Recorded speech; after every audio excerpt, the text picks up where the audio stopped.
President Tinubu is in Accra, Ghana for inauguration of President-elect John Mahama.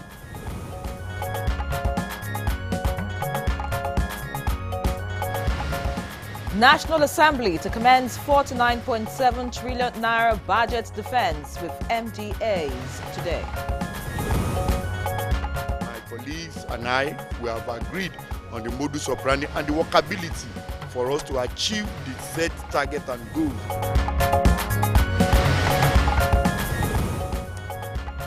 And EFCC confirms dismissal of 27 officers for fraudulent activities and misconduct in 2024. And then good morning, Nigeria. Today we shall discuss value reorientation.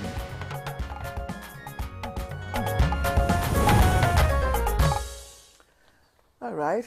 Each day, each week, we hear reports of misdemeanor of all forms in the dailies and also on the social media.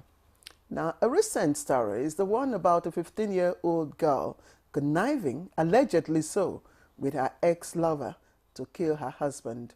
Caught our attention. Brazen act of desperation, you might say. But this scenario and similar mind-boggling high-skill crime and sharp practices around the country suggest failure of standards and values in our society today. You hear the word, teach a child the way he or she should go, and when he's old or when he grows up, he will never depart from it. Now, profound instruction of upbringing for parents. But it's a principle that's slowly becoming unrealistic in some homes. At least that's what they say. For simple and basic understanding of values, let's say values are the principles and beliefs as well as standards that guide our individual or collective behavior. Unfortunately, value systems have been eroded. Decorum, orderliness, basic norm and discipline are a tall order these days, creating a dent in the eye of the international community and beyond.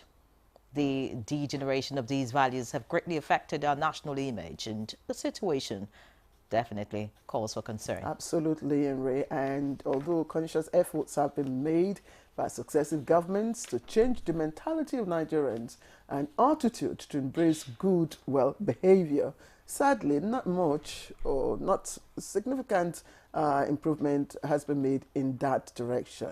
Now, of course, we all remember war against indiscipline in the 80s. I don't know, Henry. Don't ask me. Okay, I wouldn't go there. That was in the 80s. To good people, great nation. You can ask me. Yes, okay. You know about good people, great nation. Of course. And then, of course, we had the do the right thing and change begins with me project. Don't forget, see something, say something. These are bold steps taken by successive administration to correct the anomaly. But, of course, we all know the result today. They were mere slogans, I guess. Oh, well. In order to move to inculcate good values, President Bola Tinubu has announced plans to undertake massive values reorientation programs in the country that will promote shared values and beliefs under the National Identity Project. Absolutely. Now, the president disclosed this in his New Year message to Nigerians when he says, and we quote him, that he will be launching the National Values Charter, already approved by the Federal Executive Council, FEC, as part of efforts to realize the goals and objectives of making citizens better and, of course, uncompromising in their devotion and allegiance to the nation. So today we focus our attention on value reorientation, and it's not coincident that I wore this fabric, Unity fabric, and I must thank the First Lady for this initiative. Now, this fabric is a testament of what I believe in, the values that I hold. I fly the green, white, green color of Nigeria. It shows that, first and foremost, above all sentiments, I'm a Nigerian first. Don't make me feel unpatriotic. No, of course, I know you would have. Yes, I know you, Henry. You're very, very patriotic as well, and that's why we're always here. So, and the ultimate goal for everyone is, of course, to be first and foremost a Nigerian. I am Claire Chikodinaka Adelabu Abdurasak, welcoming you to another edition of Good Morning Nigeria. If that name is not on your IPPIS roll call, just know you won't get salary for the month. No. You need to know that we are all Nigerians. We are Nigerians first. That's what I said. But I'm also from somewhere. Do you understand? But you do emphasize where you are from. You know. So. I understand totally. I do. Anyways, I just hope you got the joke. I'm here to read John, and I don't intend to add any middle name anywhere. Yere is already typifies where you are. I mean, who you are. But Claire is an English name. It doesn't identify me as a Nigerian. Oh well, I agree totally. In the course of this discussion, we'll talk about the National Identity Project, which was proposed by the National Orientation Agency, NOA, and has 7 institutionalization policies that will promote mutual commitments between the government and citizens. We'll be finding out all these and more on Good Morning Nigeria today. And of course, maybe you get to find out who is more patriotic between who's wearing green and white and who is not wearing? No, that's not, we're not here to compare. Yes, because I made a deliberate effort, to do that. It doesn't mean that we're any less patriotic, Henry. Well, I mean, for those watching, I think maybe they should be able to now find reasons to be more patriotic. Tomorrow is another day on Good Morning Nigeria. You can as well, put on yours. Well, Comfort is listening in and smiling away. Hello, Comfort. Claire, absolutely. I can clearly see that you are Claire and that you're a patriotic Nigerian. Thank you. Thank you. Comfort. I just hope you have the green fabric too, by the way. Yeah, don't worry. We will do ours.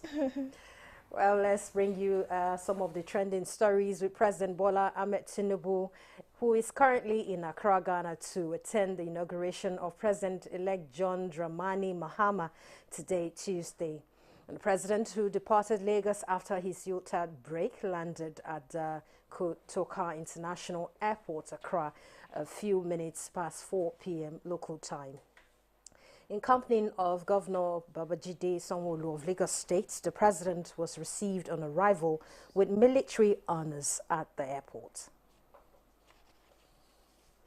And back home in Nigeria, the National Assembly will from Tuesday this week commence interface with ministries, departments and agencies of government as they defend their proposals in the 49.7 trillion naira 2025 budget.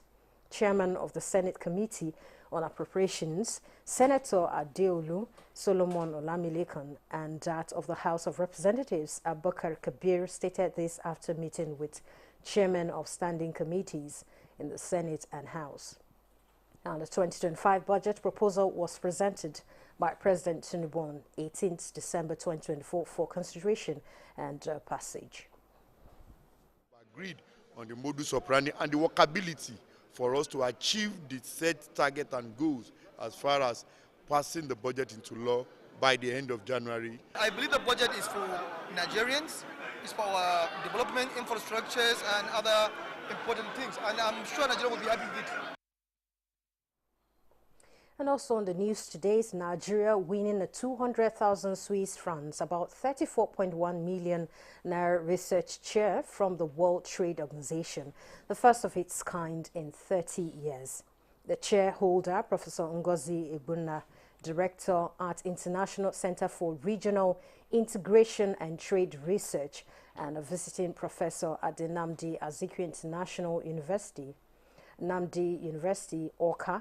Nigeria is expected to facilitate informal cross-border trade and access to regional and global value chains. This is in addition to enhancing the understanding of the WTO and the FCFTA trade facilitation through research and capacity building. And in other news, the Nigerian Legion has commended President Bola Tinubu and the Ministry of Defense for continuously demonstrating unwavering commitment to addressing the needs of veterans and their families. National Chairman of the Nigerian Legion, Major General Abdul Malik Jibril, made this known at a media briefing to disapprove the planned demonstration by some veteran a veteran activist group. He said the Nigerian Legion, in its 60 years of existence, has never had it good, as the Veteran Federation Bill is receiving adequate attention by National Assembly. Including timely disbursement of our pension, timely disbursement of the SDA, the palliatives, the adjustment in salary, minimum salary wage, which is still part of what we are talking about now. In its quest to enforce integrity and rid its workforce of fraudulent elements, the Economic and Financial Crimes Commission, EFCC, has dismissed 27 officers from its workforce in 2024. A statement by the head of media and publicity of the commission says their dismissals followed the recommendation of the Staff Disciplinary Committee of the EFCC, ratified by the chairman of the commission, Ola Olukoyede. He reiterated the commitment of the Commission to zero tolerance to corruption and acts of misconduct, warning that no officer is immune to disciplinary measures. And the Commission wants the public to be alert of the sinister activities of the impersonators and blackmailers using the name of the EFCC to extort money from high-profile suspects being investigated. The FCT Police Command informs the public of a tragic incident involving a suspected bomb explosion that occurred on Monday, January 6, 2025 at 11 a.m. at the Sangaya Sani Otman Islamia school in Kuchibiu village, Biajin area of the FCT. A press statement by police PRO Josephine Ede states that upon receiving a distress call from the Serki of Kuchibiu, a team of the police operators, including the command's explosive ordnance disposal team and the area commander of the Kubwa, swiftly mobilized to the scene. The area was immediately cordoned off to protect residents and facilitate a thorough investigation. And preliminary investigations revealed that 3 men from Katsina had visited the owner of the Islamic school, Malam Adamu Ashimu.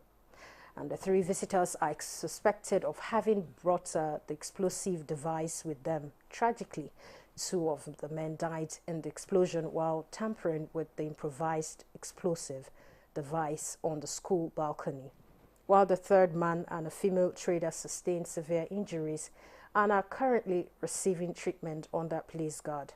The FCT bomb squad has confirmed that it was an IED explosion, as remnants of the device have been recovered.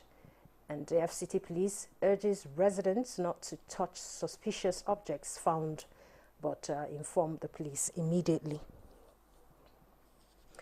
That's the news for now. Good Morning Nigeria continues shortly with Claire and Yuri after this break. To all our viewers, we say thank you. A good TV station means different things to different people. What made NTA stand out for you in 2024? Babu shakka, babu wani gidan talabijin a ƙasar nan da ke nuna al'adu kamar yadda gidan talabijin na ƙasa wato NTA ke nunawa. Kò sí ibikíbi tí ẹ wà ní orílẹ̀-èdè Nàìjíríà tí ẹ ò ti lè wo ilé-iṣẹ́ tẹlifíṣàn ìjọba àpapọ̀ NTA kétékété kódà tó fi di abúlé wa. Standard NTA Bacharuru Oko Okpa Okadigun Okuko now NTA Kalisia Kali. Strength, information, outstanding performance. NTA got the steez. For decades, we've towered high with sponsors as partners and viewers as pillars. And as we bid 2024 farewell, we welcome you to a superlative 2025. Because at NTA, you can't beat the reach. Oh, NTA say thank you. Hey Nigeria. Ready to breathe cleaner air and save money? Let's talk about gas. Drive with CNG, the smart, cost-effective choice. Fill up for less and travel further. Save money, save the planet. Switch to LPG for cooking. It's cleaner, healthier, and better for environment. Say goodbye to smoke and eye problems. Do you know Nigeria is a gas nation ranked 9th globally with over 209 trillion cubic feet of gas reserve? Gas isn't just for cooking and driving. It powers industries too. Cleaner, cheaper, and more efficient. And the best part, conversion centers are popping up everywhere. It's never been easier to switch to gas. Join the cleaner energy revolution. Choose LPG for cooking and CNG for your vehicles. Clean energy for brighter future. This message is brought to you by the Office of the Honorable Minister of State for Petroleum Resources, Gas, supported by the Nigeria Midstream and Downstream Petroleum Regulatory Authority, NMDPRA. The counsel of our fathers. My advice to these young people is please do not take us back to those harrowing days. You probably do not know what it is. Nigerian youths, let's build our nation together.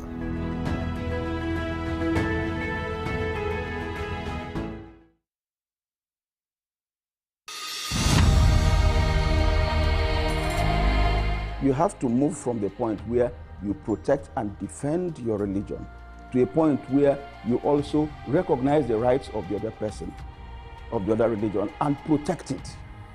So if I am protecting my own territory and my own people and trying to emphasize their rights and protect their rights, I should also be thinking about how to protect the rights of the others.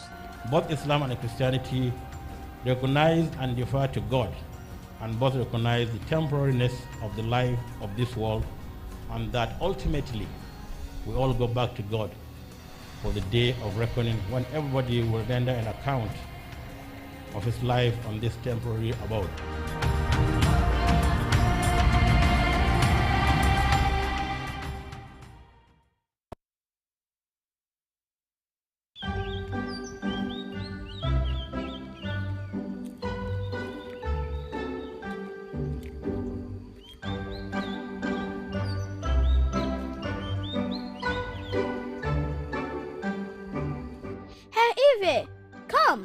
Come and see the cool sales in here.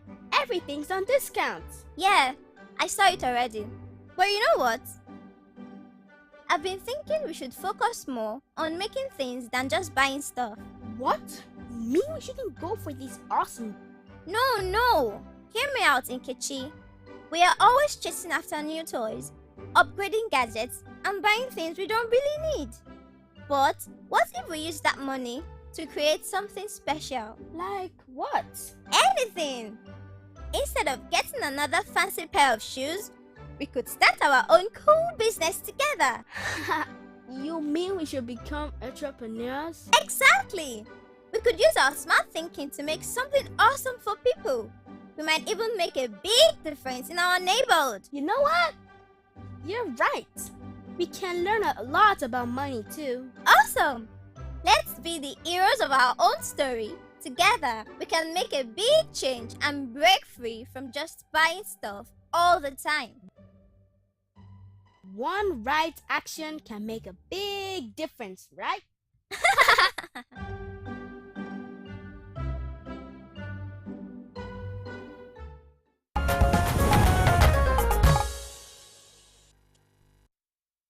All right, up next on Good Morning Nigeria is newspaper review.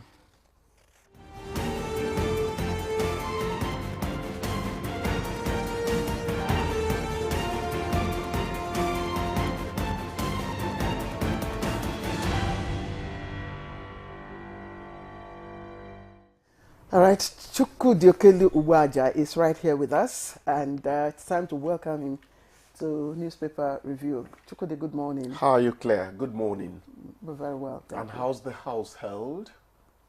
We're doing fine, thank God. My dear, how are you doing? Very well, Chukwu. Very well. Today is going to be hot. I better leave you alone. Good morning. Okay, yeah, you have two papers. So.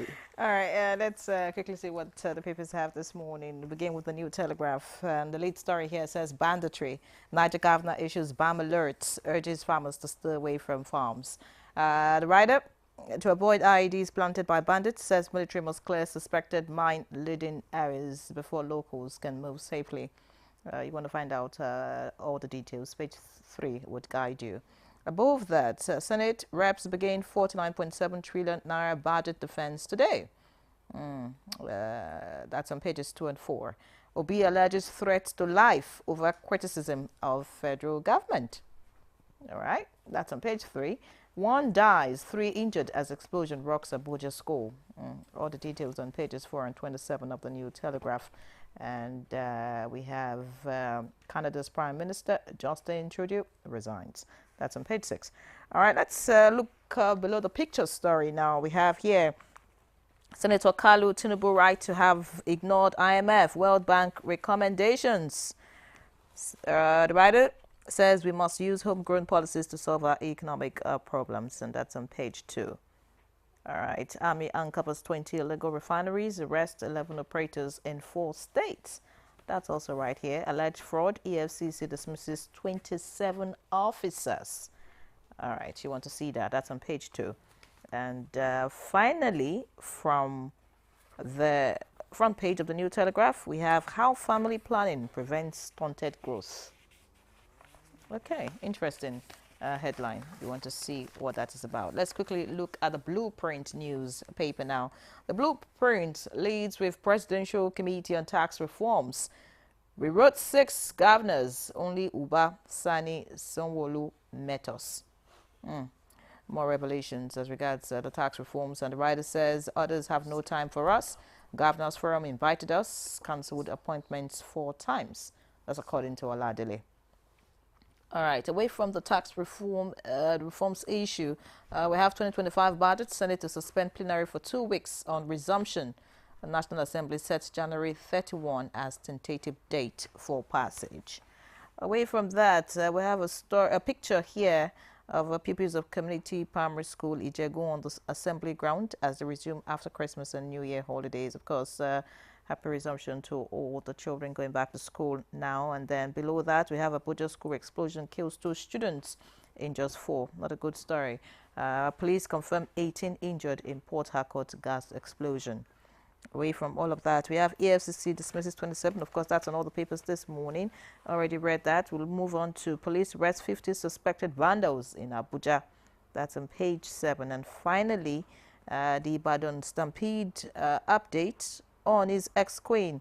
Agidigbo boss principal must face trial. That's according to Oyo State government. All right. Okay, there's this one story just at the top of the masthead. I killed Okada rider, sold machine for 310,000 naira in Niger. That's according to suspect.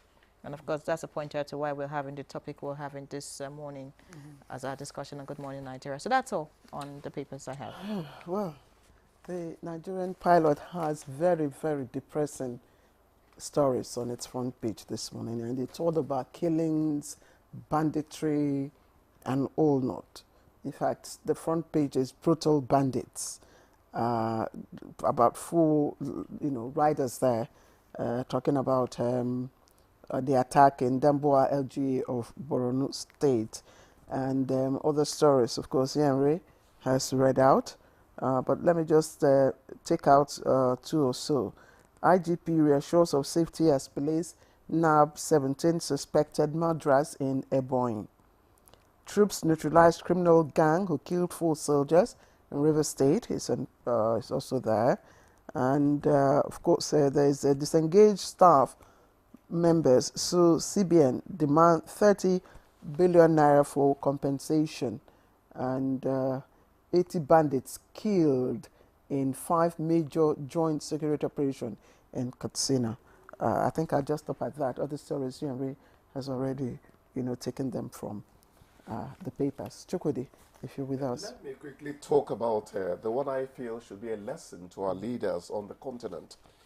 Handsome Justin Trudeau of Canada. Oh, yeah. He says, there's no point going on.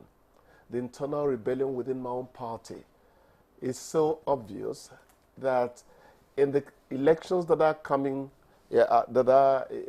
coming up in the future, I'm not likely to be the tenant of the candidate of the party. It is better I bow out. I think he read the handwriting and did the right thing the right thing to do. That's the point. Yes, one thing. No sit-tightism. Resignation for government officials outside of our continent. Yes. It's just like come and go. Yes. I mean, they don't see it as any big deal. It's not a big deal to them. It's not a big deal. If I'm no longer acceptable, there's no point staying on. Here, we think that it is do or die. It's like we all know. Take a bow when the ovation is loudest. Loudest. That's it. So that history can be kind to you at least. Precisely. You talked about, or you alluded to the seeming orgy of violence across, it is not just right what is happening to us. Too much homicide, homicide happening all over the place. Now, let's quickly talk about the Boko Haram attack on a military base. Now, this is not like one of those ambushes we say, oh, our troops are really, in harm's way. Mm-hmm. They came deliberately to attack the base. So that means that we should always be in a state of readiness towards such attacks. Because the impression here, the report here is that some soldiers were killed. Why would we not be able to ward off such people? Was it that the military base was undermanned, in terms of the number of people there? Whatever it is, all these questions are going because of the safety of our troops. This is not quite palatable. The heavily armed group of terrorists stormed the forward operating base. That's it. That's FOB Sabongeri, engaging Nigerian troops in a brutal 2-hour firefight. We've so far recovered over 7 bodies, and many others are still missing, a source revealed. There are numerous casualties, and the camp suffered extensive damage. Nigerian pilot is reporting that during the attack, several military vehicles, buildings were set on fire, while the assailants underscoring the group's growing ability to inflict damage. The incident highlights increasing, particularly after the death of whatever, and so on and so forth. And yes. You say, again, I don't like that our men are caught unawares, off guard. This is not in the character of the training of the military. Like, a Boy Scout, you know the motto of Boy Scout, be ready at all times. Yes. That because we are fighting, on all fronts. On all fronts. Yes. We are engaging terrorists, we are engaging bandits, we are engaging, all sorts of people who want to see, that Nigeria is hot. So our men, our fighting men must always be on the alert. Sometimes you see them, at, duty posts, even around, and they don't even care what is going on around them. And I want to take for an example, if you're coming from Nyanya and you get to the Karu Bridge, there's a military post there. Right in front of that military post, you find all sorts of activities going on there. Going on around them. That's the point. There should be a margin of safety, a space between them and those people. They shouldn't just allow civvies to be so close to them. Sometimes you see heaps, bags, plastic bags around, and I'm wondering, what if something planted in that? I was going to say, please don't be harsh on our troops. No. But this Nyanya example you just gave, I see it on a daily basis. And I actually agree with you. Yes, the military sometimes they want to show you they're friendly people, but it should not be at the cost of their life or a possible injury to them and all that. Yes. You never know who's who. Precisely. You never know who's who. It's unfortunate, and our hearts, go to the families of those who lost their lives, and of course to the Nigerian army. I'm one very great supporter of the Nigerian army. I still remember your wonderful report. Report from Maiduguri. We went there. We saw what they do. We saw them. I think you saw them during Christmas period, because we were talking about people who were wishing their loved ones. Yes, you know, that report. It really endeared you to my heart. We actually went to the front line, and we saw the men. We went to the hospitals. We saw our wounded soldiers. It was a wonderful report. Soldiers who were hurt by mines, you know, and I that's why I really don't hesitate to wear the emblem in support of our military men. And we must give them the support. We must really show that, look, no matter the weakness, I mean, fine. Even the superpowers do get this kind of infiltration. I get carried away by that report. You know, one of my BBC trainers, I think it was Russell Pisgood, not Max Easterman. It was Russell Pisgood. He talked about how you need to humanize a situation sometimes. You humanized what is usually seen as hard military life and all that. I will never forget that report. Thank you, James. I really wish men in uniform well. Obviously, they were outnumbered. From what I can, I'm sure that the chief of army staff, it was more of an outpost, not really the military base as you know it. They would not dare go to that kind of. I'm sure place. the authorities will come out with the statement. The IED in Abuja school. Actually, I think we confuse Abuja and outskirts of Abuja. No, when we say Abuja, let's clear something up. There is a reference by civil servants, FCT. Now that FCT, by implication, is now being called Abuja. You know, it is stretching semantics. But I know what you're talking about. Abuja Metropolis is not Kubwa. FCC. Abuja Metropolis is not Abaji. That's what you're saying. Yes. The FCC is Federal Capital City. That's Abuja. FCT is the Federal Capital Territory. It's yes. This incident happened in Buhari. Yes. A local government, you know, within the FCT. Yes. Okay, let me simplify it. I read linguistics. Now, if you ask somebody who lives in Kubwa, at Ihiala, during the holidays, where do you live in Nigeria? Abuja. The person will tell you they're in Abuja.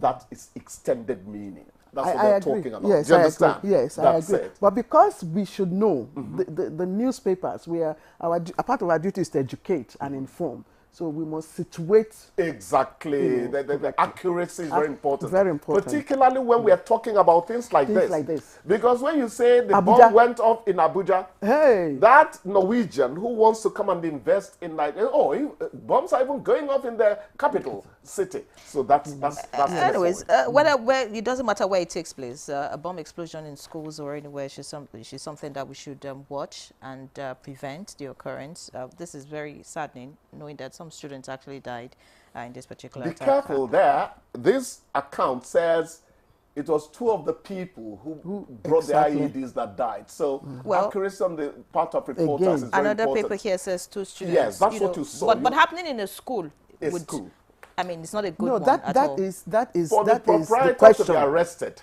yes, there is suspicion. Collusion. Let's leave it there. Anyways, producer says the producer says we are out of time, and then the director is about to cut us off. So really? Yes. Time to shut up then. Thank you so much. Thank you. All right, so we'll take a break. When we come back, we'll get into the conversation. Please stay with us.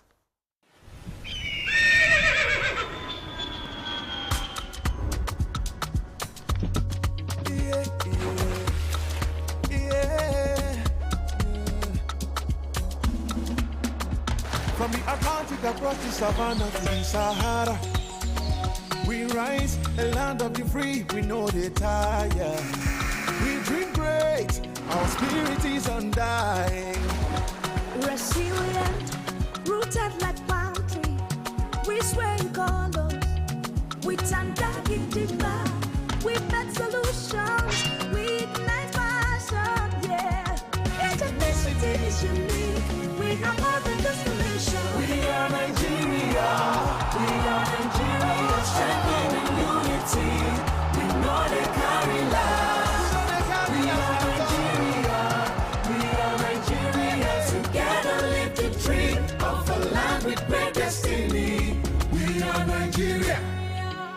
I am the real Nigerian. Brought to you by the National Orientation Agency, NOA.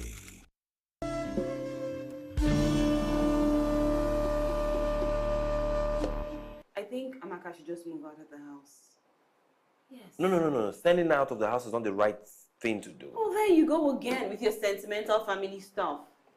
Baby, if our aim is to stop this affair, it is best achieved under our roof. You do something terrible and you'll be acting innocent.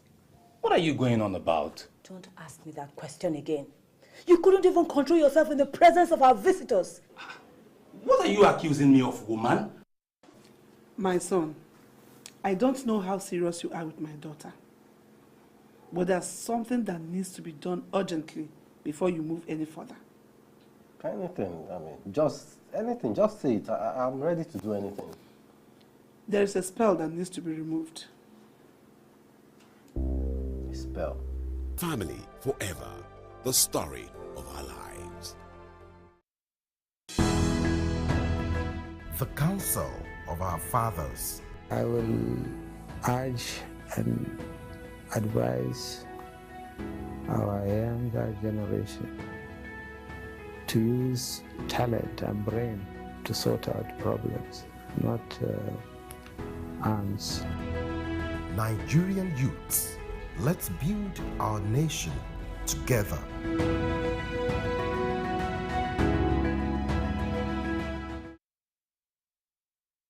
The federal government of Nigeria warns vandals of national assets, electricity transmission towers, cables and other facilities to desist from this act of sabotage. Vandalism is a serious crime punishable under the law. Vandalizing electrical equipment will affect millions of Nigerians, including your loved ones. Remember that national assets belong to all of us, hence the need to protect them. Report all cases of suspicious movement around electrical facilities to security agencies. When you see something, say something. This message is from the Federal Ministry of Information and National Orientation in collaboration with the National Counter-Terrorism Center, NCTC, Office of the National Security Advisor. Nigeria means a lot to me. And Nigeria means peaceful cohesion. My country. We continue to pray, and then hopefully we will come to understand that unity of purpose, unity of living together. Our ethnic beliefs and background and culture is our strength. Ever since the amalgamation period of 1914 to date, about 109 years ago, the people of Nigeria live very peacefully with one another. I think diversity helps a lot to enhance robust development in Nigeria. All over the country, you have so many ethnic groups, over 250. That is enough to tell you that this is a blessed country, that, that God has kept, together as one indivisible entity.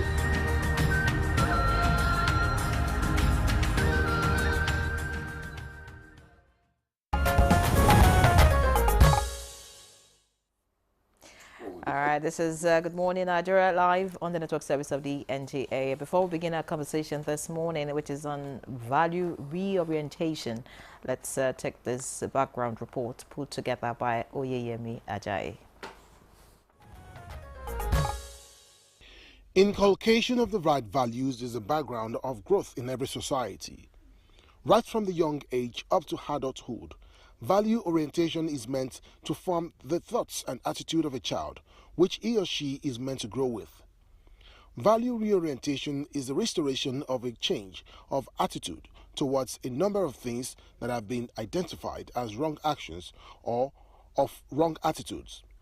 In Nigeria, a child greeting an adult or an older person on sight is a great value. Worthy of mention is the existence of trust, unity, peace and love amongst everyone. But right now, the opposite is the order of the day, and this keeps reoccurring with questions of where did we stray and how can we remedy and retrace our steps. Now, Of concern is the spate of kidnapping, banditry, terror, insurgency, rape, ritual killings, fraud, corruption, baby factory where babies are sold to any bidder, mother and father selling their children to raise money, jumping queues, and all sorts of sharp practices to beat established protocols, and a general failing of standard in family, desecration of institutions and society. People commit these crimes without being remorseful. They go scot-free without being apprehended. The report of one Owolabi Adieko, who killed his girlfriend, a 400-level student in a university, and prepared her body as ritual pepper soup for him and his mother, all in a bid to make quick money, was just one out of many cases of ritualism in the country. Even children now see the negative vices as the right thing to do, with some believing they are fun. Weekly, cases of arrest of drug couriers are read on the media, aside that of kidnappers and terrorists, which have now become a daily norm. No doubt, no society is free of crime and delinquent behavior, but the point of divergence is the degree and unacceptable nature of occurrence and regularity which has continually threatened the survival of the society, hence the need for value orientation. What can be done to inject the right values back to the society? A major question our guests will be answering shortly.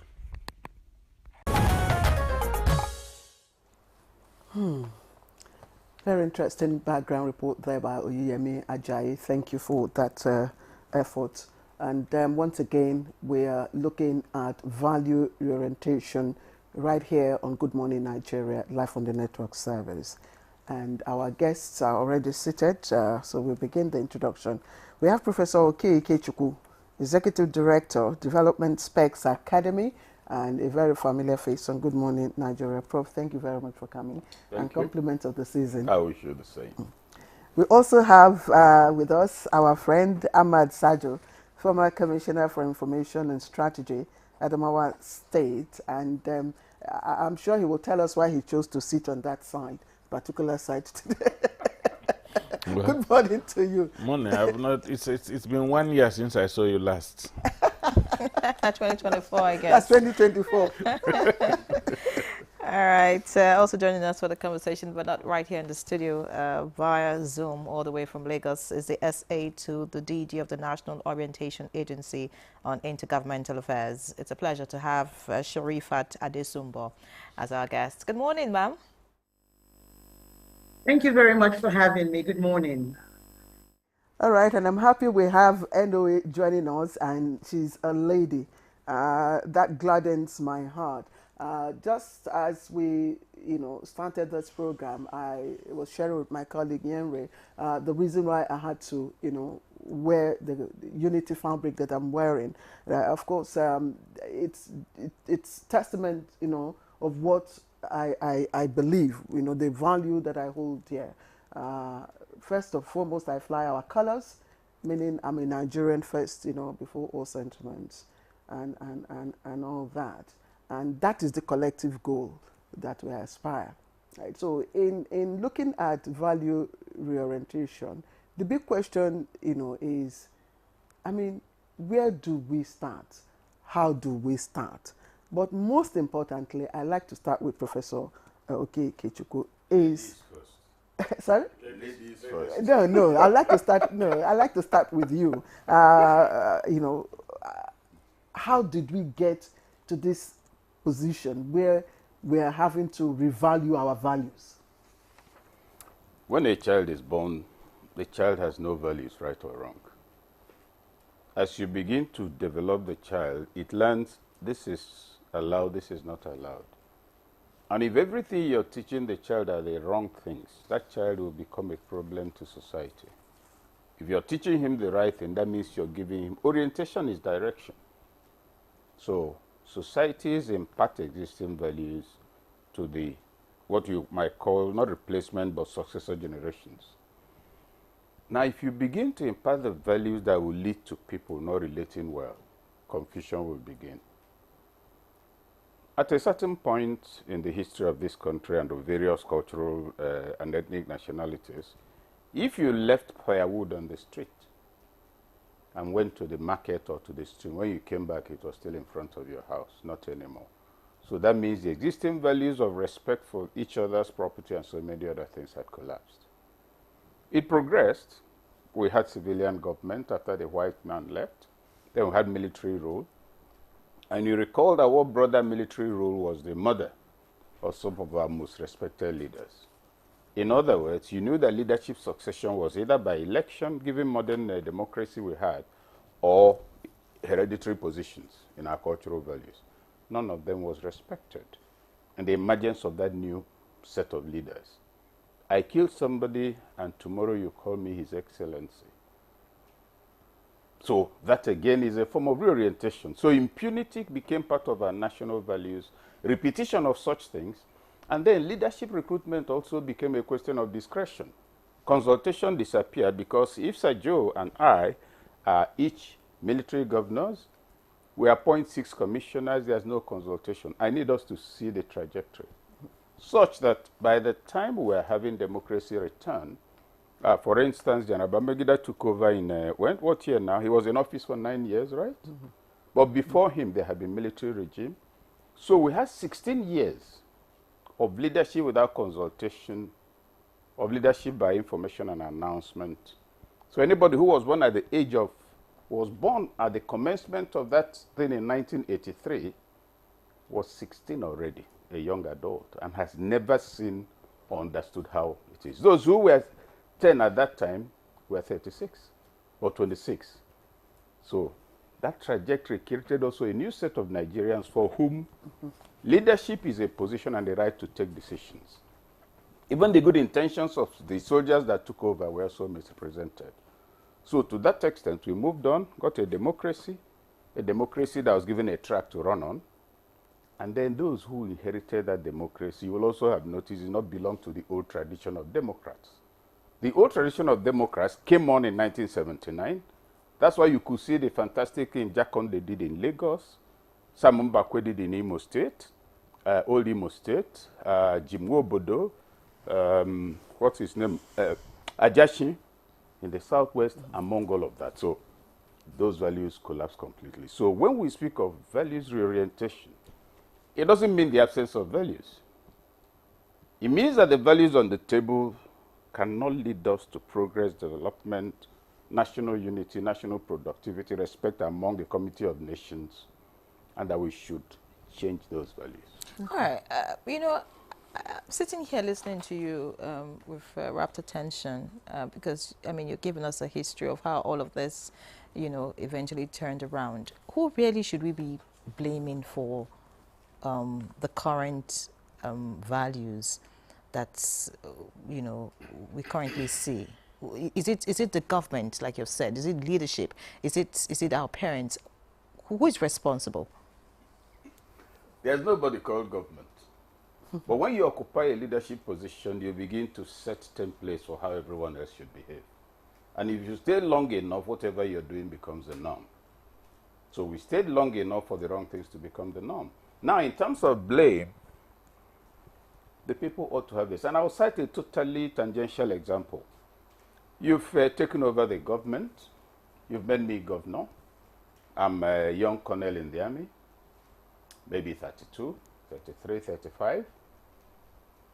You know that much of that period, you will have, over the weekend, there will be a party, an all-night party at Government House, at least in my state and in several other states. Saturday it goes on. Sunday you sleep over the hangover. The point I'm making is this. In that state where I'm governor and doing all of this, there are traditional rulers, there are titled men, there are retired and serving government functionaries. It is their daughters that are transported for this. There are women leaders, there are women rights, there's National Council for Women's Societies. Nobody says anything. And so the feminine gender gets put on the menu as entertainment. The denigration of womanhood itself is a wrong value, but it has become entrenched now. That's the sort of thing I'm talking about. When also as leader I'm doing the wrong thing and nobody protests. Those who should check me, call me His Excellency, come to me for contracts, even bring whatever it is I want. Already we are aiding a leader who needs to be restrained. And therefore you can't say, oh, it's just the leader. Supposing people refuse to cooperate. Supposing the office, the person who was involved in procuring these people, that's a real decay. So when we talk of national reorientation, and the emphasis is only on national symbols, on external social graces, if you like, it doesn't remove the fact of a fundamental decay. And talking about leadership, now what's the price for, this leadership by if you're a scholar who has made some fantastic discovery or invention after more than 20, 30 years, what's the financial value? What's the financial value of somebody who scores a goal? Imagine that you reverse the paradigms, whereby, you get the point. The person who is doing what will develop society is the better rewarded. The younger generation will focus on it. In Finland, the best graduates are the best paid, and they are the teachers. They are not the ones in all these things. That's the kind of value orientation, promoting, projecting, rewarding the behavior and practices that will lead to sustainable development. That's the issue on the table. Prof, thank you. I'm compelled to bring in the lady now before we come back to in the studio. Let's talk to Sherifat. Sherifat, you listen to Professor Okeike Chukwu. He has identified, two major layers, that I call at the parenting level. That's the family social level, and then he talked about the quality of leadership. My question will be, who actually needs this value reorientation, and what are the values that we're talking about? Thank you very much. First of all, we need to recognize that recognize that national progress isn't just about policies and infrastructures. It's about the people. It's about the values we hold, like Professor rightly said, the decisions we make, which he also mentioned, and the kind of society we want to build together as a nation. And this is the drive behind, this is the driving force, I would say, behind the national values reorientation and the national values charter that the national orientation has launched. Now, Professor talked about meritocracy. It's something that is at the center of the 7 for 7, which is a shirt I'm wearing as well, 7 for 7. And in the 7 for 7, we have equality, we have democracy, entrepreneurship and employment, peace and security, which has been talked about this morning, inclusivity, something Professor rightly mentioned, freedom and justice, and most especially meritocracy, ensuring that hard work and talent, ensuring that hard work and talent is rewarded, not favoritism and nepotism. So it's what NOA is working on, and that's the National Values Charter. And if we look at the other 7, we're talking about things like duty of care, discipline, tolerance and respect, which has been spoken about this morning. We need to go back to the era where we respect and tolerate one another, celebrating our diversity and ensuring a peaceful coexistence. Leadership he also mentioned leadership. This is something that is embedded in the 7 for 7 at every level, stating, leadership should not be a position of authority and people using that to suppress others. Everybody is a leader. So we're talking about leadership at every level, from grassroots to the highest authority. We're looking at transparency and accountability, environmental awareness and resilience. So these are the things that are embodied in the 7 for 7. Now, the question is, how are we going to ensure that all of these materialize? So it's not just another policy, it's not just another document that is lying around. And that's why we have the... sorry, Sherry, I asked who needs this value reorientation? That's number one. Who needs the value reorientation?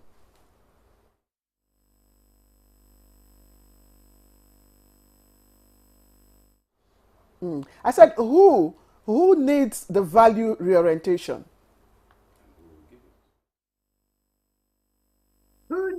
value reorientation? Yes, absolutely. Who needs value reorientation? All of us. Everyone needs value reorientation at this point. And that's what the National Values Charter is about. It's like the connection with Sharifat has, dimmed. But yes. I'm sure that will get better, and then we'll get back to her. But let's get back here in the studio, and I'm glad I'm the one asking Ahmed Sajo the first question. Anyways, well, let's talk about, what's on the table, value reorientation. I'm still trying to break down all that Professor Okeke-Chiko said, because when he tried to mention the period where things started to change, I mean, the period where you could keep firewood and you find it, I wasn't around then. Yesterday we had some security men here, and the policeman actually said there was a time you would give a policeman bribe, and he would ask you to chew the money. But these days a policeman would ask you, for bribe even when you're not willing to give. We're in a time where people are willing to do just anything. I mean anything. Kill their parents, just do anything just to make money. Like Professor said, I mean, do you agree that that it's a leadership thing, or you think that times have just changed, and we need to evolve? This is like the in thing, because I mean the Gen Zs will tell you this is the way life should be now. Do you agree? Let's agree on certain things. First and foremost, we have one of the most difficult tasks in Nigeria today. Trying to bring up a child with morality when there is no morality anywhere for him to see as an example. It's one of the most difficult things we are facing today in this country. And let's be honest, forget about, the theories of it. The practical things about what we're facing in Nigeria today is that, look, take the honors list, national honors list. Most of the people you see on that list are either government officials or rich people. Most. Take the honors list at the palaces. Who are the people that are actually honored by our traditional institutions? Who are the people that are honored with honorary degrees in our universities? Who are the people that are respected within our communities? We've reduced all our values to just one value: ownership of resources, wealth. Unless we go back to they will tell you that we have respect for elders. Go to any function, you find a rich young man in the front row. The elders at the back, if they are lucky to have a seat. There is nothing we do now that is within the norms that we grew up with. We are in a time when parents walk up to the school and fight teachers and principals because their child word was corrected of an error. How could that child, ever think that there are values in this world? We pay for people to sit for exams for our children. And the child that grows up through that kind of fraud, tell me what that child will see as wrong again in society. So generally speaking, you were not there, but I was there. There's a woman in our village, I will never forget that. She sells fruits. She will put her fruits on the ground there and count some stones to represent the cost of these fruits, and drop the stones against each of the bunch of fruits and go back in to cook and do other domestic chores. People will come, pick the fruits, put the money and put the stones on top of the money and go. And she will come back and pick. I witnessed that. It's not a story, So there was no CCTV to see who was stealing. People had CCTV within their consciences. Now, when we came to form a country, a nation called Nigeria, it appeared everybody from wherever they are coming from, north, east, south, and west, went and looked for the worst values in their communities and brought to table. And we aggregated it and made it our national value. All the goods, we kept them away. And over time, the good began to recede from the memories of even those that knew about them. Now, few people knew we ever had good values in this country. Majority of the people believe that what is happening today in Nigeria is actually the norm. And what are the things that are happening? The NOA representative told you, you know, nepotism, favoritism, you know, cutting corners. But the worst of all the values that we are suffering now is the fact that nobody is punished for doing things wrong. If you do not punish wrong action, people will not see wrong action as being wrong. People, every day we hear they've caught somebody, he has stolen this number, this amount of humongous amount of money. The next day you see him dancing. You begin to ask yourself, so for stealing this much money, all you get is, you know, to be celebrated. Why would I steal also? You see a lot of things happening. You see young people committing rituals and getting away with it. The reporter said so. We just get away with everything that is wrong, and then we get very little that is right. And I think the first thing that we need to do, like Prof said, leadership by example. If the leadership itself, you know, lives by the tenets of all the things that we believe are right, people will fall in line. But if leadership itself does not lead by example, if young people growing up do not see role models to learn from, if we're not mentoring them on the fine values of equity, fairness, justice, and inclusion, we will continue to get it wrong. How can leaders lead by example is what I'm thinking. Because even in families, in homes, you see parents approve of certain behavior of their children, even when they know it's wrong. Even when they know those are not the values they were brought up with when they were much younger. And I'll tell you very simple. When Murtala Muhammad became the head of state, before he was killed, the first thing he did was that when he said he was going after people who stole money, the first thing he did was to return the one that he felt he took wrongly. Said, look, I was able to garner this much wrongly. I am returning it. So anybody that thinks he has something that he did not get correctly must be prepared to return it. And that's why I like us to, since we're looking at how, you know, to achieve this reorientation, I'd like us to start from the very first point that Professor Ikechukwu talked about. That's the family institution, because it all starts from there. The values and morals that we hold start from the family, starts from what, you know, you teach your children and all that. Most times when we talk about value reorientation, the tendency is for us to apply it to, you know, our country. You know, it's just about Nigeria, nation, and all that. But we forget that it starts with us. The change begins with us. Professor Ikechukwu, talk to us about, you know, the role of the family institution first and foremost as the base for this reorientation. Well, no family drops from heaven. Family values are a product of two core values: cultural values and religious values. If a parent is insisting that you do this and don't do that, look closely. It's either from that parent's religion or from the culture he or she grew up in. But even within culture, even at the time, we can say that we know that you would leave anything and nothing will happen to it. You sleep with your windows open. Even at that time, there were always bad people.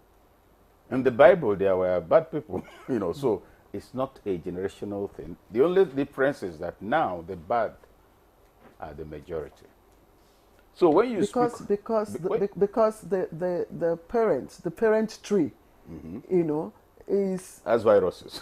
No, yes, because they are religion and their responsibilities. Because we all are. We all are. But you see, our society is producing progressively less parents of value. That's what we're overlooking. Let's go to education. You got into primary school now, nursery school. Who are the teachers in most nursery schools? House girls and people who dropped out from secondary school. In other words, they're just people who take care of children and clean them up. That's your first level of entry. At this primary level, who are the teachers? Rufai set exams for the primary school teachers, or was it secondary school? They all failed. Well, we had a 46% pass of subjects below what they were teaching. Now you go to the university, those poorly produced students are poured into the system. So bad quality raw material into tertiary level education. You get to tertiary level education, who are the lecturers? The better paying sectors of the economy have drawn away the best students. So third-rate scholars in many places become the paragons of academic excellence. And so at the level of scholarship, there's decline. At the level of values, there's decline. At the level of academic integrity. Because you have people who have never seen, they don't know what an A paper is. They are teaching, they are doctors and professors. With PhD, sometimes they got on humanitarian grounds, if you like the expression. So what do you have? That's a core center of value, totally violated in most places. Religion. You know that I had this car I was always managing, breaking down every day. I get into public office. In 2 months, I have 5 cars. I build a 250,000 naira house. My chief gives me a chieftaincy title. I have a front seat in the church. I make massive donations during harvest. The message is going to the young people. If you want to amount to anything, this is what you should do. What that then means is that there is unconscious mentoring of a younger generation to replicate those values. So the new paradigm has become a form of values reorientation. And these are with concrete examples. Remember when Kayode Fayemi became governor? He wasn't going with siren or anything. Who were those who said, what is this? They were relations. They came and said, my friend, what? Is it ordinary shakara you cannot do? This is the first time the governorship is coming to our part of the state. People need to hear siren coming here. If you run over somebody's goat, you don't mind. It's our brother that killed it. Now, that's the crowd you have. So when you say the family, it will take the personal effort at retaining certain values for a parent to still transmit them. And yes, all the values around us are wrong, but it's also possible to give the younger generation, including your children, a reference. Watch those who have followed this trajectory, how far they went. I recall when I had to do a program for a state government, youth values orientation. In fact, one of the modules was on the music of Oliver the Cook, whom you know. Some of the most powerful, Anenwe Obodenwe and Nukumau. I told them, every hall, the auditorium was afire. They were all excited, dancing it. I said, as you're doing, please write down the names of all those mentioned. They wrote down, so the hall settled again. I said, find out how many of them were alive 10 years after that music. Everywhere was quiet. A certain lifestyle leads to a... So that's a kind of reorientation and focus.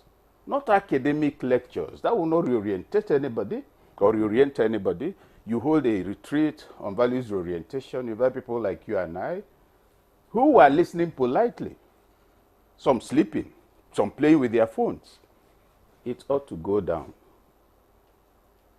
Drill down, there are youth leaders, there are prefects of schools.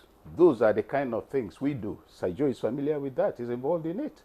That's where you go and change people. And you're not changing them for people to come and clap that Nigerian youth have become good. No.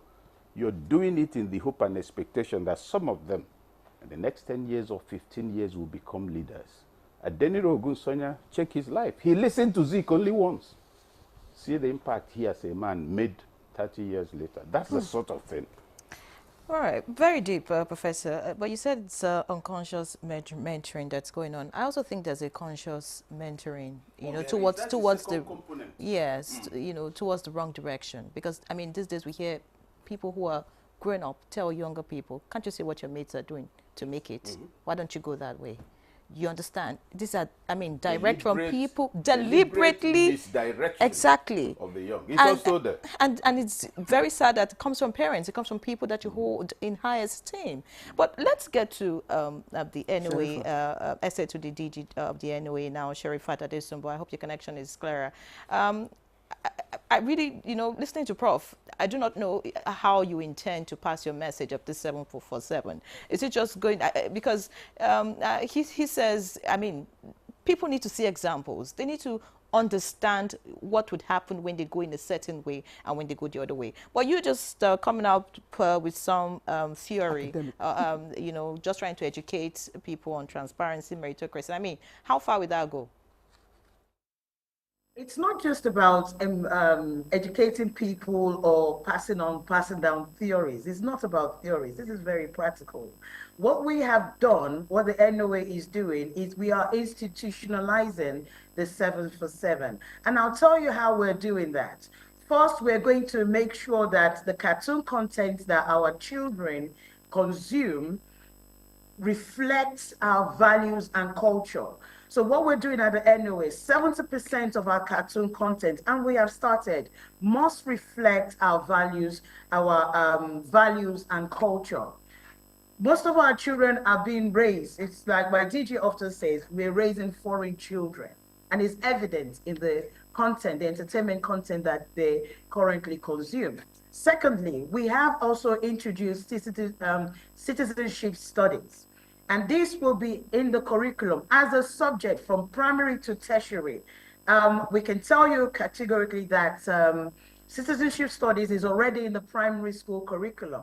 I believe that the Ministry of Education is still working on the secondary and tertiary. So that has been embedded in that as a standalone subject. And this is part of the move to instill back our values in our children and catching them young. We're also bringing back citizenship brigades. It's called Citizens Brigades. Just like when I was growing up, I was a member of Boy Scout and Girl Scout. That has somehow faded away from our education system. So we're bringing it back and we're launching it this year. We're launching it with 37,000 children, 1,000 from each state, including FCT. Now, we're also going to be managing our global reputation as well. And Professor talked about our national symbol. That's something we're very, very keen on because the NOA is a custodian of the national symbols, like our flags, the passport, the Naira. So what we're doing is promoting symbols that unifies us, letting people know that this is our symbols and this is what unifies us. This is what makes us a Nigeria. I like when you started the introduction, you said I'm a Nigerian first, and that's why you are dressed the way you are dressed. It's true. We are Nigerian first because if you go abroad, nobody is going to identify you as someone from a particular ethnic group. You are a Nigerian. You carry the Nigerian symbol, which is your passport. And that makes you first a Nigerian wherever you go in the world. And within Nigeria, we should begin to see ourselves as that. Then also we're working with the NYSC. We already have our orientation with NYSC. But what we're going to do is embed the national values into it, the National Values Charter. And most especially, we talked about leadership. Leadership is very key. So what we're doing as well is we're going to ensure that all our leaders have gone through the training, the National Values Charter training. So he's not just talking about citizens, talking to people in the community, talking to every other Nigerian. We're starting with us because, like you said, change begins with me. So that change starts with us, and we're starting from the top as well. Glad you referenced that, and of course I know that the past Minister of Information will be smiling because change begins with me was actually coined by Alhaji Lai Mohammed. But see, when I wrote my WAEC, in fact at the end of our last paper, I joined my colleagues, my mates, for a night party. At the end of your paper, you held parties in Lagos. So I joined them. Of course, my parents didn't know. And we went for an all-night boogie. When I got back the following morning, I got the beating of my life, you know, that also ended any form of night adventure for me. Unfortunately, women are said to be the greatest accomplice in all of this, in the eroding of our morals. Today, it is women that will encourage the young ones, you know, to go for parties. You see them wearing all sorts of, you know, artificial makeups, even at a very tender age. It is also women that will take their children to the exam hall and almost want to write the exams for them. It is women that will want their children to go to universities when they are not old enough. So, I mean, let's talk about the role of women in all of this and how we can address that. We women have a lot to play in this, considering that the major challenge is we're beginning to adopt a foreign values, where women often feel that certain roles should be done equally by men, but we forget or neglect our traditional values. Now, going back to what you said, you were beaten by your parents as a way of cautioning, but in some women these days will not even want to touch their kids. They would, I don't encourage beating, but they say that, oh, my parents abused me while I was growing up, or I don't want my child to go through what I went through. And that is why we have this challenge today. That's why we're facing this today. We're raising kids that are entitled. And it's mainly our fault as women, because we don't want children to feel, oh, my child, I didn't do this when I was younger. I don't want my child to be like this when I was younger. I want my child to be my friend. Yeah, your child can be your friend, but there need to be boundaries. So women have a lot of role to play in all of this.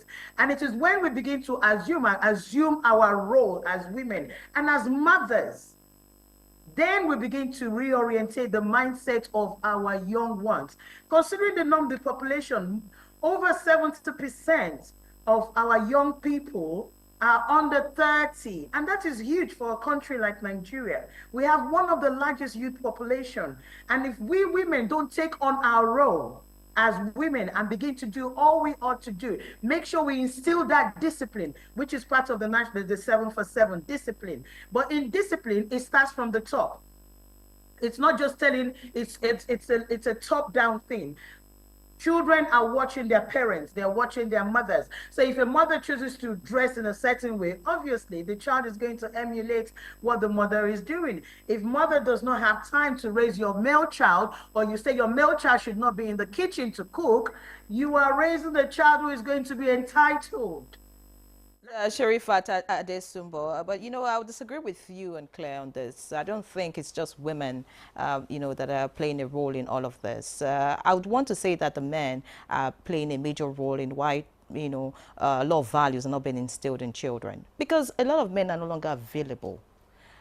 Those days, I mean, when your father, once he's, I mean, you know, it's time that he will be home after work, everybody behaves and sits up. We know that, I mean, only very few women can really discipline. Of course, they teach the children. But in terms of discipline, most times, I mean, in the past, I don't know what obtains now. I know once a man shows up, the women, the children rather, would, you know, sit up and try to behave themselves. But, I mean, how many men are available? We have a lot of single mothers everywhere, even those who are still with, you know, their wives and children, don't really care what the children do and all of that. But, you know, speak to us about what we should be doing differently. I mean, you're coming from an age where things were orderly. And for me, I never saw that orderliness. You know, so that's why, as you talk about times where you keep fruits, and I mean, I wish we could go back to that time. I wish things could really be different, where you don't have to look up to someone to write exams for you. You don't, I mean, I wish children would just have manners, okay? Because even these days, you have women, parents tell you that it's only a child that's in your womb that you can vouch for. They say that even up to a 1-year-old that they carry on their backs. They tell you, I mean, the child can just do anything. What should we be doing differently? Is it that, I don't know, is it that we just need to get, with this anyway thing work? Yeah, Tell me. I think we're getting everything, you know, wrong somehow. We're actually drilling. Even us here in this studio. Let me tell you, the family is just a subset of society. You don't take, upset the family and keep it aside and assume that it has a life of its own. No, it's the society. We don't forget that the policies of government affect everybody, including the families. And when there are, hardships and difficulties like we're facing today in this country, sometimes both parents have to go out to look for what to come and fend for the family, and children are left on their own. But I think where we're getting it wrong is that we as parents, whether fathers or mothers, no longer have time for our children. We no longer have. Yesterday I had a discussion with my daughter. We had a very good discussion, and I was asking her two things: the value of education and the value of religion. And we together with my child, we defined it that education is valueless if it does not make you a refined human being, if it does not make you a rational being. If you're just educated because you have certificates, but your thinking, your reasoning is not rational, your education has no value on you. The same thing, any religion that does not promote morality is not religion. It's not a question of about, I have faith, so I will go to heaven. Religion is actually to guide your moral self, your moral trajectory in life. How do you relate with others? Now, I'm still going back to what I said before, that we need examples. Today, I have seen religious leaders, senior religious leaders in both religions, copying politicians, entering black SUVs, having young people with suit and dark glasses as bodyguards, and escorting them. If you are a religious leader, if your moral compass is not approachable, where do you get the morality? Because the relationship between the citizen and his leaders is a relationship that should be built on trust. You trust me, I trust you. The relationship between a child and the parent should be built on trust. I trust you, you trust me. If the parents do not trust their children, we are lost. If the children do not trust their parents, we are lost. So we need to go back to to rebuild trust even within ourselves. And because we now grow up in an untrustworthy environment, we don't even trust ourselves when we go out. And when you lose trust, the Chinese cookie, if you open it, you will see inside a small paper, says, once trust is lost, everything is lost. We need to rebuild our trust. When you talk about the society and the family, when you separate them, then you derail us. Because Plato said society is a larger version of the family. So whatever happens in the society, takes it, yes, from whatever happens in the society stems from the family. That is how Plato described it. And it was also, I'm sure, Professor Ikechuku, I shouldn't remind you, you were my teacher, but I have to make this quote now for us to understand. It was Socrates that said, an unexamined life is not worth living. And René Descartes puts it further, cogito ergo sum. You need to discover yourself. Man, know thyself. So let us begin again. How do we begin to, what do we do? Let's take from the individual person. No, I'll take the family, the womanhood you mentioned, and then the larger society. From the angle of the family, when you say that everything depends on the family, it's actually correct.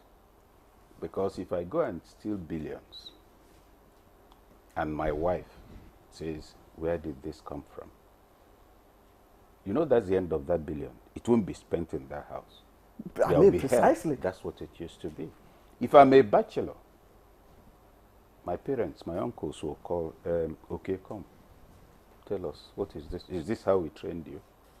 So when collapse also occurs at that level, we export that decay. It's as simple as that. Now, picture all that is going on in this country today. There are families where certain things can't happen. What? You're beginning to do what those people, are you mad? There's the Igbo expression, the goat follows the person who is carrying his favorite leaves, which is the palm front. Today is considered a philosophy of leadership. No, it's an admonition. It was an admonition in those days. The goat follows wherever it will find food. So unless you're a goat, food should not guide your decisions. That's why if you come late, oh, they had a ceremony in Sajo's house, he took the other title, I know by 6 everybody, and I'm coming home by 8. My father will say, okay, my son. Oh, because Sajo took a title, you didn't know when the sun set. Don't you know there is a good that will? It's considered the philosophy of leadership today. So the fundamental issue of the family is there, etc. But again, you can't deny the mix. That sometimes the particular is overwhelmed by the universal, which is what we are seeing. The good family or the good man and woman becomes a laughing stock. Some don't have the strength to weather the disgrace of being, and so the bad keeps eating into it. Now, coming to the role of the woman, which I think has become a bit of an issue here. I wrote a book. I have a book. The title is The Fate of Humanity Depends on the Woman. You'll get your copy. It's been around since 2012 because the woman is central to all kinds of core values. We all have mothers. The first human being we all learned to trust in this world was a woman. The first human being who, in holding, you're expecting both protection and food because she feeds you from is a woman. But that's a matter for another day. The point being made is that it may not be entirely comfortable to locate it with one gender. And then also, talking about the discipline, I'm concerned because are we talking about discipline or just tyranny? And I'll give an example. You have children quarreling, and all of us are siblings, and oh, no, give me, and the man clears his throat. He's in the parlor, you're making all that noise. What's going on there? Peace is restored. But is that peace? Is a woman who could come out in that kind of situation, what is all this noise about? He say, oh no, he took my toy. And he said, how could you give your brother his toy? Is it yours? Did you ask him for it? That's bad behavior. And then you take it, good for you. He said, but shouldn't your brother play with your toy? That balancing. The strength to go through this, the man doesn't have it no matter how much he pretends. He's like a melina tree. The woman is like a guava. The woman will bend without her roots moving. If the man must bend, he will break. He'll get to beat the hell out of everybody. Conventionally, that's a perception. So what I will then say in that is that in our contemporary environment, there are fathers who want to brag that their children made all A's. And they could be the ones to look for a school or a special center. There are mothers who will say, who are looking forward to saying, oh, my child, got her master's at the age of 18. Parenting is not a national issue, it's personal. My children, when you finish secondary school, you don't go to university. For 1 year, we call it a gap year in the family. You go and work somewhere on minimum wage for 3 months. You go and learn a skill, and in the course of all of that, you find a school. I won't find a school for you. My own is to pay after you found and justified to me the cost. In fact, and this is not storytelling, Ikene Liaku is a current president of NIPR. 7 or 8 years ago, when my daughter, one of them finished secondary school, I was to do the gap year. He was the one with whom we found where she would do the gap year. He was they interviewed her and all of that. She was on minimum wage, 20,000 then. So when we were about to start, I said, 20,000. He said, no, okay, you've done it with this order. Let it remain real and all of that. So it was 20,000. So on a daily basis, or most of the, I'll pretend, I'm going in the direction of that office in order to be near it and drop her. But she was going by public transport. I bought her pepper spray. I sorry to interject. I also did, if that's what you would call it, I also did the gap. Yeah. Yes, and in my time, I mean, you knew I was way That's above. true. I was About your colleagues 20s. in school. Yes, I was in my 20s when I entered university, and I was working at the time. And I mean, this is what we're talking about. So just to round up, yes, 2 more sentences. Because I wanted to ask you another question Okay. before we go to. And then ask the question so I take it so I don't Yes, take too much what time. I wanted to ask is, now the Sharifat is talking about, animated promos as a way of reaching to the children. That may be fine enough. But what symbolic ways can we, reach the young adult, for instance, who, is from a very modest family and who does not have any means of survival and all that? What model of value orientation can we adopt, to Yes. prevent him from, imbibing the wrong? You see, mine values? is not a proposal. I'm talking about things I'm familiar with and I've been doing and Sajo is familiar with. There are what you call power centers, social power centers. In every environment, you have youth leaders. You have prefects in schools. You have women leaders. They become those with whom you do your TOT. The National Orientation Agency has offices all over the Federation. So, and you're talking, the cartoon, the concept is very good. We all remember the puppet show from Jos, NTA Jos. We remember Sesame Street, of course, it was imported, but it was used. But there are two issues here today facing NOA that wasn't facing us then. How many children have electricity to watch those programs? How many of them are available to watch it when they are hawking? If it's on TikTok, how many young people of that is the older generation that's on TikTok? That's why I think that this idea of cartoon is very good. Should not be dropped because it will reach some people.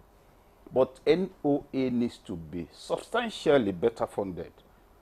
The Nigerians we're talking about are not in Abuja or Lagos. They are in the rural area. That's why you have more than 99% of the people who need this. The deity they see is their local government, who himself is an agent of underdevelopment, immorality, and corruption. They have no counter-reference. And so when you've done this in some societies and actually seen that the youth leaders become agents of change, it's giving you access to another level of authority below the political leaders. It's been done successfully. That's the sort of thing that needs to go. All right. Many thanks, Professor. We'll continue the conversation, but let's quickly take this break. Stay with us.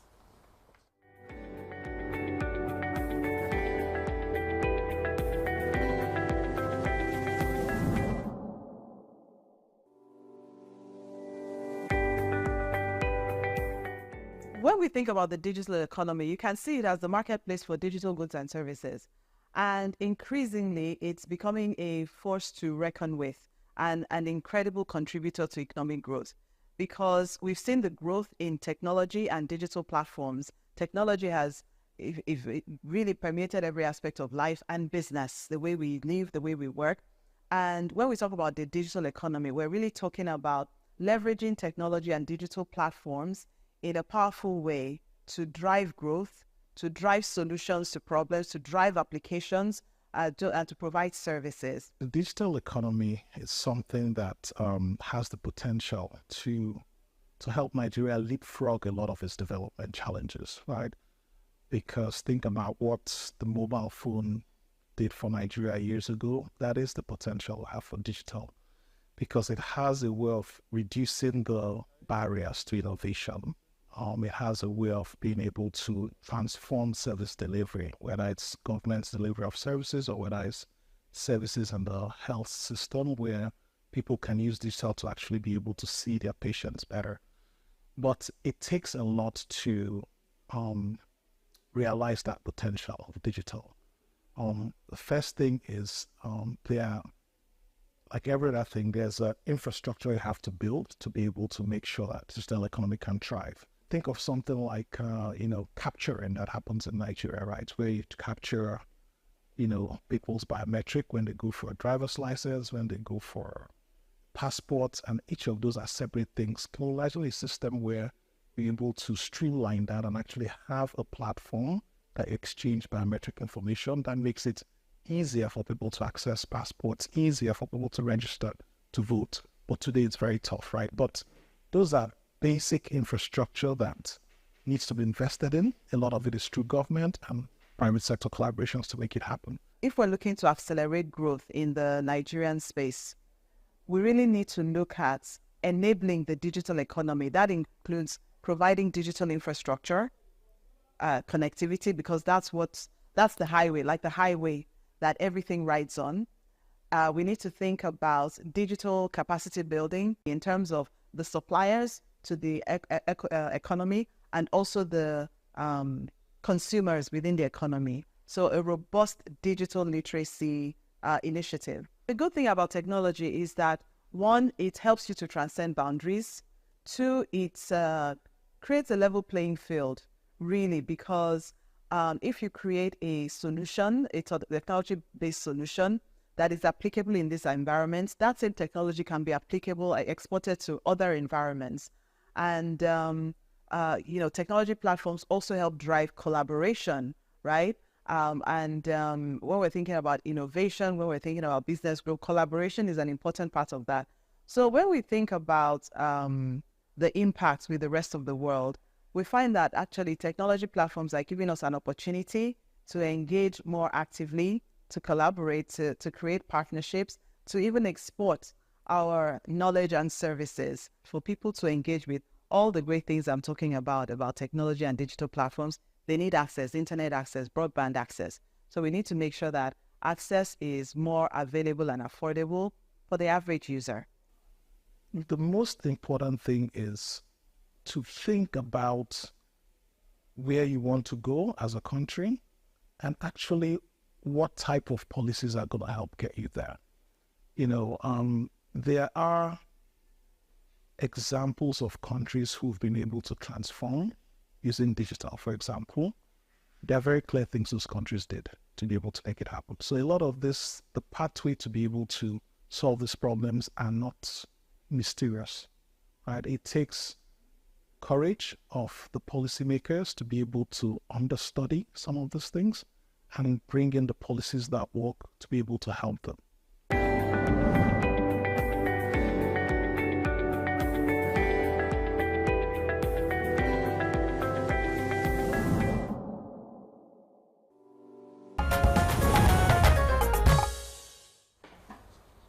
All right, welcome back. It's still Good Morning Nigeria, live on the network service of the NTA, and the conversation is still on value reorientation, and our guests are still very much with us. I'd like us to go to Lagos now, where we have Sherifat Adesumbo joining us for the conversation. I'm sure you've listened to all the guests. I'll still, stick with my own point that, both the man and the woman, need to play their roles effectively, just so that the society can be balanced. That's talking from the home now. I want you to talk about the leaders specifically, because you talked about what you want to do for children, the NYC program and all of that. But it's been established that leadership needs to be corrected. People need to see, the leaders do the right thing just so they can follow. Again, we have more men who are leaders. So speak to what the NOA wants to do. Aside, you talked about trying to train them, but let us know in details all that you have in store for the leaders.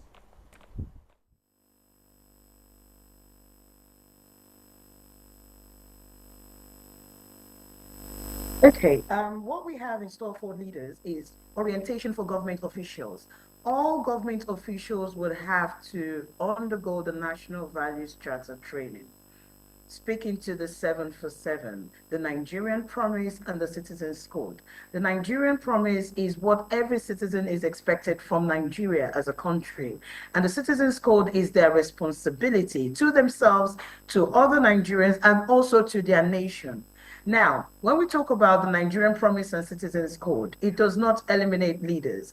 It is inclusive. Everyone, every Nigerian is included in this. And that is where I talk about the 7 for 7. So in answering your question, it's not just training for or encouraging the community to follow the Citizens Code. This also includes the leaders. And when we talk about our leaders, we're talking about from the grassroots up to the presidency. So it's a broad training for all, including civil servants as well. This citizens training school, what is the content? What will these leaders be exposed to that they aren't exposed to now. And I'm just wondering, the corrupt leader, for instance, are you going to take that corrupt leader to this citizen school? What is the whole training all about? Because it seems to me that this is just mere academic. No, it's not mere academic. It's what we're talking about, value reorientation. We're talking about discipline. We're talking about transparency and accountability. We know people know this, but leaders who are assuming positions, they need to be fully aware. And it's like swearing an oath of office as well, that these are the things that I am expected as a leader. These are the things that I'm supposed to do. I am expected to be transparent. I'm expected to be accountable to my citizens. I'm expected to be disciplined. I'm expected to demonstrate good quality leadership. Do you understand? So this is what we're doing. It's not pure academics and it's not pure training. Like I said, we are doing a lot in terms of institutionalizing all of this. And that is not just the leaders only. We're also going through from primary education onto tertiary education. And those who are in those who are already in NYSC, they will also be going through this training as well. The more you talk about this, the more we talk about all of these challenges, the more people begin to understand and they are more aware of the right thing to do. Take, for example, in Abuja recently, someone went, so a group of they vandalized the manhole cover, started taking it out. That is because they lack duty of care. And sometimes it just comes back to orientation, their mindset. They don't understand that stealing that will cause massive damage. They're only thinking in one direction. The funds or the finance that they're going to get from these things that they've stolen. But they're not thinking of the fact that this would hurt the public. Someone might have a nasty accident. It could even be their mother or their father or even their sister or their brother. It could be a family member that will have an accident there. But because of the lack of orientation, these values are not there. That is why they are doing this. They don't understand. And you're destroying your own country. So the more we begin to talk about this, the more people begin, the mindset needs to be changing. People know the right thing to do, but sometimes they don't do it because of selfish reasons. Many thanks, Sherifat. You talked about selfish reasons, and I'm just thinking about what Professor said earlier. You talked about punishment for Professor Ahmed Sajo. You talked about if there's punishment for wrongdoing, of course it would deter people from going that way. But how do we work around this punishment thing? Because leaders who do the wrong thing are the ones in charge of these organizations who would punish. So, who would punish who? I don't know. I think we need to start looking at these issues very, very, very seriously. There are two things we don't do in this country. And these are the two things that have really led us to where we are today. First, we don't punish offenders sufficiently enough. Not that we don't punish completely, but we don't punish offenders sufficiently enough. And secondly, we don't celebrate good people. If I ask you now to name 3 people that you know that have done the right thing in this country, you would have difficulty. Because doing the right thing has no reward. You can go ahead and do the right thing. I tell you, I suffered this a lot, so I know what I am saying. You do the right thing, and at a point, you are even regarded as cursed for not doing certain things the way they are done in this country. I am a victim, so I know what I'm saying. I was going to say you. I was going to point at you. You understand. So when you do the right, when we celebrate the right thing, when people do good things and they are rewarded sufficiently, Prof alluded to that, somebody makes a scientific discovery that will change even the way our society runs. We have young people now within the ICT that are actually developing apps that help promote society. You don't hear about them. You hear a lot more about Yahoo boys. We have people who are doing things that are making society progress. Yes. Nobody talks about them.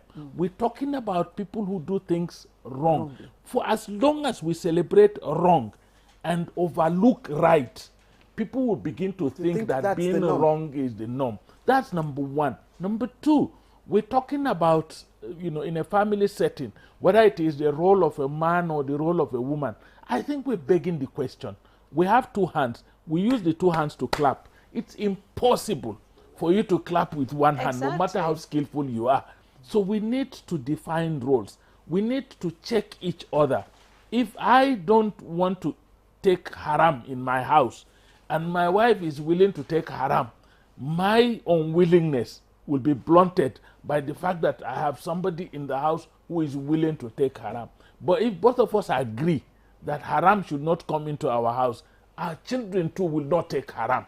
So all of these things are actually tied to the fact that we need, family units that understands right and wrong and decide to promote right and wrong.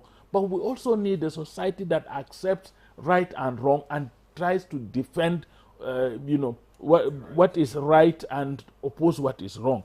And these are the things that unless we have reward and punishment, and these are celebrated equally. If somebody does the right thing, just like you take somebody, you say somebody has stolen billions, you take him to AFCC and you use the media to celebrate the fact that you have arrested somebody who has done wrong. When somebody does right, celebrate him also, so that younger people out there will also have signposts. They would have people they would see as examples of doing right. Not when somebody steals billions of naira and you punish the person, you send the person to 2 years or 6 months. No, it's not 2 years. You bargain.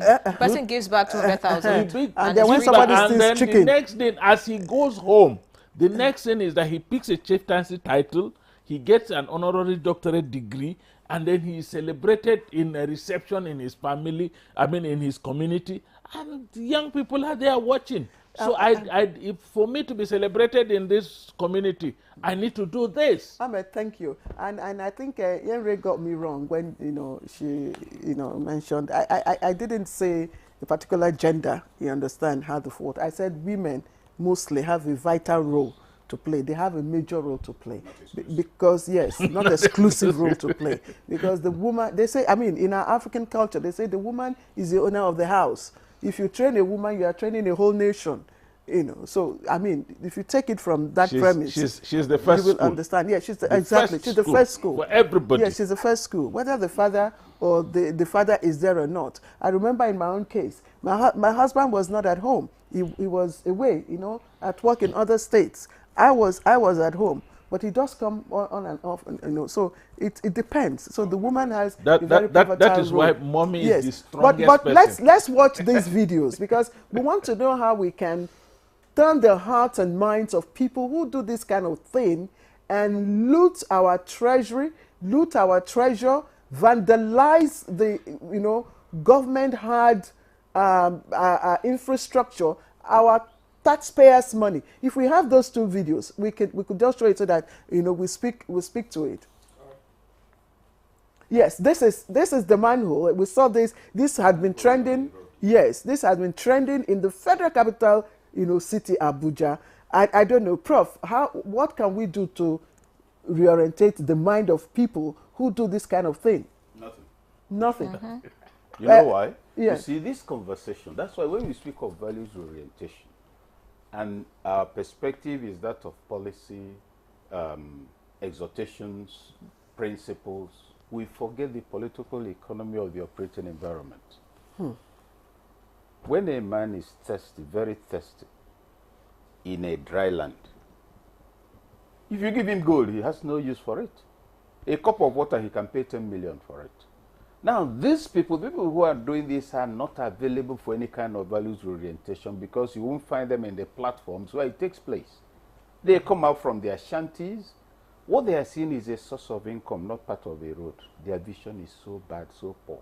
The newly constructed on the Niger Bridge The same thing has happened, not just on the manhole, but on the dividers, which are meant to do a temperature management. As well as rail lines. All over, rail lines. And this manhole thing you're talking about, there's an improvement. During the last Minister of Agric, every manhole in Abuja was lifted out. Every single one, because we took time to drive around Airport Road. Once you get to that National Hospital axis, all the way to Federal Secretariat, not one was covered. You turn right, not one, all over the place. So if you're talking about values orientation, I live in a shanty, I have no means of income, my uncle is fired, we need to eat. Those are the issues on the table. So that element, because the preachment could become annoying. Imagine you start by telling somebody that, look, I know the only reason you had to do this was because of hunger. It's some form of engagement. What point am I making? The National Orientation Agency has a very good program, but the content must be tweaked to admit some of the challenges propelling these people. That's number one. Number two, the content must also be tweaked to show an understanding of the crisis on the table. So that what I see is, oh, we're going to tell them how to change and behave well. We're not acknowledging what's making them do that. And we're thinking that also after we've spoken to them, they'll start behaving well, not while they are hungry, not while they don't know there's a local government chairman, among other things. We'll have to stop here and let Sharifat speak to us. Sharifat, what are your plans for, this kind of citizens? We've currently trained all our staffs in all 7 local governments. It's not just about talking to them. It's also giving them showing to them all the opportunities that are available to them within the country. Say, for example, like Nelfund, when our staff go out to talk to community leaders, religious leaders, traditional leaders, they talk to the youths as well. Tell them all the opportunities, the policies that the government is putting in place to help them, things that they could have access to, funds or loans that are available to them, because majority of this problem is people lack the knowledge, they lack the information, and they don't know where to get the information from. So we're not just going there to tell them about what we want them to do, or the Nigerian Promise and the Citizens Code, what is expected from Nigeria and what is expected, their own responsibility simultaneously. But we're telling them what the government has put in place to also support and help them, how they can access services as well. And also to stress on the reorientation. We cannot stop speaking about these things. Why do people go to religious houses to talk, to worship? They go there so that they can be reorientated. They need to continue to hear the word of God, so their mind can be renewed on a daily basis. And that's what NOA is doing. We cannot stop talking about all of these things.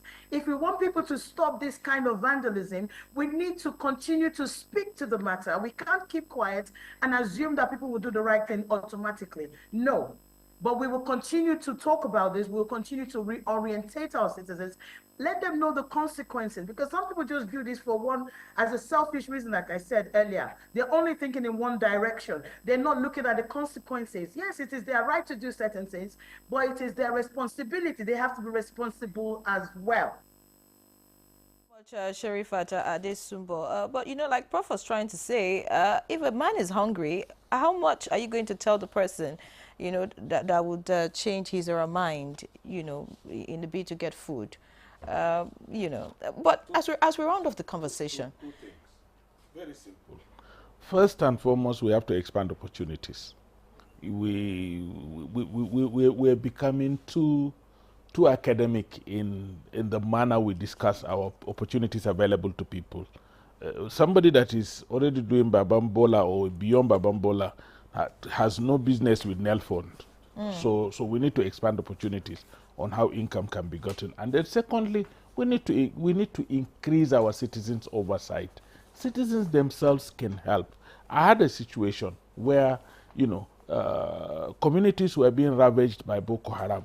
My job was just a communications person. And I used that tool to approach the situation. When your community is attacked, yes, when your community is attacked, all you need to do, if you can't come out to confront people with guns, but you can make a hell lot of noise. Show your people that are being attacked that there's a community behind them. So the same thing with this kind of things. Let us reorient our communities to begin to oversight some of these activities. If you notice that he was stealing and people were passing, nobody was stopping to say, look, this is not good. That gentleman wasn't there. No. People were passing. I've noticed it several times. And people just pass by somebody doing like it's wrong. not my business. It's not my business, exactly. So All that's right. where we need we're out of time. Many thanks. It's a continuous conversation. We hope that things would just change for the better, and the younger generation would see something different and a better Nigeria. Many thanks for joining us, Professor Oke Ikechukwu, Executive Director, Development Specs Academy. Many thanks for joining us. We do sincerely appreciate you, and of course, Ahmed Sajo, former Commissioner for Information Strategy, Adamawa State. It was a pleasure to have you. Thank you so much for being our guest. It's more of my pleasure than yours, and you know why. All right. Thank you, Sherifat Adesumbo, SA to the DG of NOA on Intergovernmental Affairs, who joined us via Zoom from Lagos. Many thanks, Sherifat. We hope that the NOA would, come up with more initiatives that would change the orientation of Nigerians. Thank you. Program this Tuesday. Many thanks for being our guest. Henry John, she's Claire Chikao Dinaka. you know what they say about East, West, North, and South. Home is the best. Let's think Nigeria always. I'll see you tomorrow. Bye-bye.